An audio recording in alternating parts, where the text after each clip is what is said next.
आज की इस वीडियो में हम बात करेंगे भारतीय इतिहास के कुछ सबसे महान और परमवीर योद्धाओं में शामिल भारत के वीर मराठा छत्रपति शिवाजी महाराज के बारे में।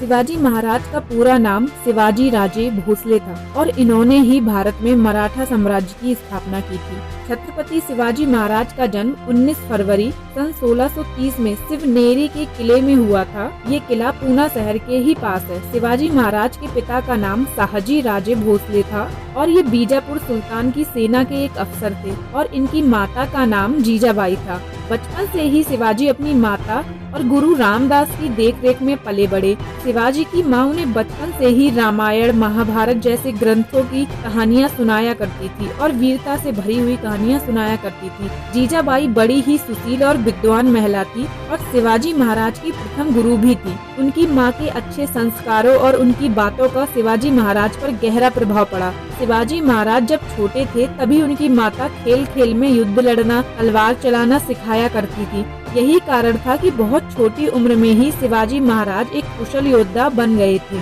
मात्र 16 वर्ष की ही अवस्था में उन्होंने अपने जीवन काल का पहला युद्ध लड़ा था। शिवाजी ने तोरण दुर्ग पर आक्रमण करके विजय प्राप्त की थी। तभी से उनकी बहादुरी के चर्चे पूरे दक्षिण भारत में गूंजने लगे थे। उस समय भारत में मुगलों का शासन था और उनकी ये बढ़ती प्रतिष्ठा को देख मुगल शासक घबराने लगे। इसी कारण बीजापुर के शासक आदिल शाह ने शिवाजी राजे को बंधक बनाना चाहा, परंतु वो अपने इस प्रयास में असफल रहा। परंतु उसने चालाकी से शिवाजी महाराज के पिता को बंदी बना लिया। लेकिन शिवाजी महाराज वीर योद्धा थे। उन्होंने आदिल शाह के महल में घुसकर अपनी कुशल नीति और युद्ध कौशल के दम पर अपने पिता को आदिल शाह के चुंगल से बाहर निकाल लिया। इस बात से आदिल शाह आग बबूला हो उठा और उसने अपने सेनापति अफजल खान को शिवाजी महाराज का सिर काटकर लाने के लिए कहा। तब अफजल खान ने धोखे से संधि करने के बहाने शिवाजी को बुलाया और गले लगने के बहाने शिवाजी को मारने का प्रयास किया, परंतु शिवाजी महाराज बहुत चतुर थे।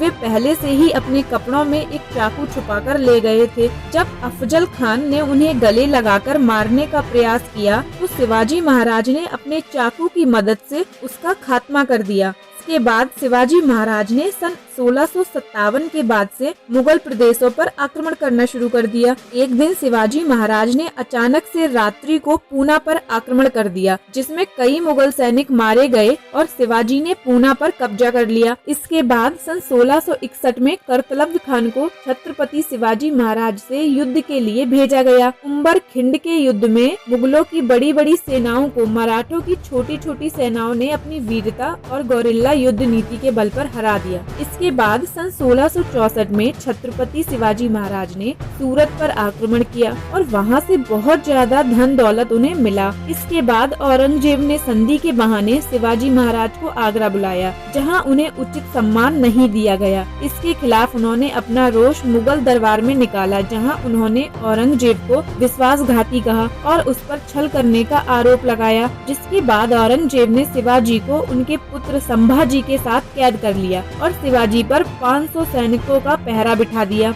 लेकिन कुछ ही दिनों के बाद शिवाजी महाराज अपनी बेजोड़ साहस और युक्ति के बल पर अपने पुत्र के साथ फलों की टोकरियों में बैठकर वहां से आजाद होने में सफल हो गए। सन 1674 तक शिवाजी ने महाराष्ट्र और उसके आसपास के लगभग सभी बड़े बड़े क्षेत्रों पर कब्जा कर लिया था। इसी वर्ष छत्रपति शिवाजी महाराज ने अपने आप को महाराष्ट्र का पूर्ण शासक घोषित कर दिया और शिवाजी महाराज का राज्याभिषेक किया गया, जिसमें उन्हें छत्रपति की उपाधि प्रदान की गई। इसके बाद उन्होंने जिंजा, बल्लौर और तेजोर के बड़े हिस्से पर अपना कब्जा कर लिया। छत्रपति शिवाजी महाराज कला और संस्कृति का भी बहुत सम्मान करते थे। उन्होंने बहुत सारे संस्कृत कवियों जैसे जयराम, परमानंद और गागा भट्ट को भी संरक्षण दिया था। बहुत सारे संत जैसे मुनि बाबा, बाबा माकूब, तुकाराम और रामदास ने भी वीर शिवाजी की प्रशंसा की थी। शिवाजी महाराज की मृत्यु 3 अप्रैल सन 1680 को हुई थी। उनकी मृत्यु के बाद उनके पुत्र संभाजी ने उनका पद ग्रहण किया था। तो आज की वीडियो में बस इतना ही। वीडियो पसंद आई हो तो लाइक करें, शेयर करें और हमारे चैनल को सब्सक्राइब करना ना भूलें। Thank you for watching.